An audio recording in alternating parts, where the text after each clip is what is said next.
Welcome back to the 17th episode of me in my heaven. അപ്പോൾ ഇന്ന് ഭയങ്കര happy എന്താണെന്ന് വെച്ചാൽ ടുഡേ ഈസ് ഉമേഷ് അണ്ണൻസ് ബർത്ത്ഡേ. അപ്പോൾ ചെറിയൊരു സർപ്രൈസൊക്കെ ഒരുക്കിയിട്ടുണ്ടായിരുന്നു. അവൻ ചെന്നൈയിലാണ്, ഞാൻ നാട്ടിലുണ്ടാവുകയാണെങ്കിൽ ചെന്നൈയിൽ പോയിട്ട് സർപ്രൈസ് ചെയ്യണം എന്നൊക്കെ ആയിരുന്നു പ്ലാൻ. ബട്ട് അൺഫോർച്ചുനേറ്റ്ലി ഞാൻ നാട്ടിലില്ലാത്തത് കൊണ്ട് ത്രൂ ഓൺലൈൻ അവൻ്റെ അവിടെയുള്ളൊരു ഫ്രണ്ട് ഋതു ത്രൂ ആണ് എല്ലാ കാര്യങ്ങളും ചെയ്തത്. കേക്കും ഗിഫ്റ്റൊക്കെ എത്തിച്ചിട്ടുണ്ടായിരുന്നു.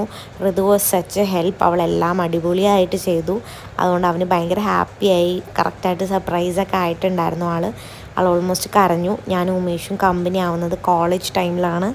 ടിൽ നൗ ബെസ്റ്റ് ഫ്രണ്ട്സാണ്. Thank you so much for him in my life and for ever. അങ്ങനെ തന്നെ ആവട്ടെ എന്ന് എക്സ്പെക്റ്റ് ചെയ്യുന്നു. അത് കഴിഞ്ഞതിന് ശേഷം എനിക്ക് കുറച്ച് സാധനങ്ങൾ വാങ്ങാൻ വേണ്ടിയിട്ട് പുറത്തോട്ട് പോകണം എന്നുണ്ടായിരുന്നു. കുറച്ച് മിഠായികൾ വാങ്ങാനാണ്, വേറെ അങ്ങനെ വലിയ വലിയ കാര്യങ്ങൾ വാങ്ങാനൊന്നുമല്ല. അപ്പോൾ അത് വാങ്ങാൻ വേണ്ടിയിട്ട് ജസ്റ്റ് ഇവിടെ അടുത്തുള്ളൊരു ഷോപ്പ് വരെ വന്നേക്കാണ്.